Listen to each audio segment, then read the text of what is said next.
It is a common saying at Christmas time that Jesus Christ was born in a manger. Of course, it wasn't possible for him to actually be born in the manger, but that's where Mary laid him after his birth. Although we are not sure of the exact location of where Jesus was born, we do know that it was near Bethlehem and that there was a manger or feeding trough there. God promised the Savior's virgin birth immediately after mankind's first sin in the Garden of Eden. And I will put enmity between thee and the woman, and between thy seed and her seed. It shall bruise thy head, and thou shalt bruise his heel. Hundreds of years later, the prophet Micah foretold the birth of Christ in the small town of Bethlehem.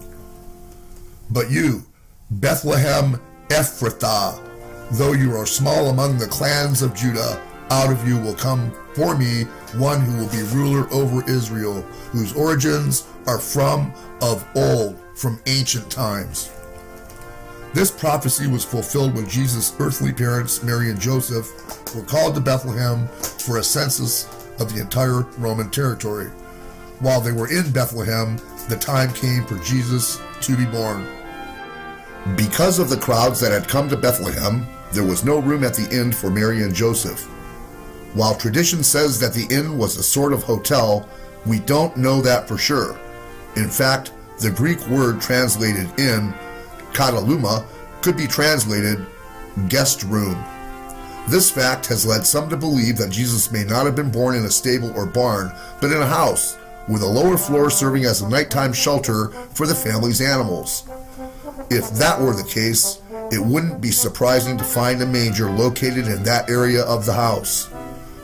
When Luke states that there was no room in the kataluma, he could mean that there was no room on the upper level, which would have been full of other people sleeping. In any case, Jesus was born at night in some sort of keeping place for animals.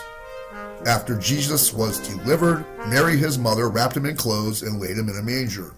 Later that same night, shepherds from nearby fields found him just as the angels told them they would. So, why was the Savior and King born in a place where animals were kept, and why was he then laid in the animals' food trough? Surely, God's Son deserved a high-profile birth in the most elegant of surroundings. But instead, God's own Son made his appearance on earth in the lowliest of circumstances. Instead of coming to earth as a pampered, privileged ruler, Jesus was born in meekness as one of us. He is approachable, accessible, and available. No palace gates bar the way to him. No ring of guards prevents our approach. The King of Kings came humbly, and his first bed was a manger.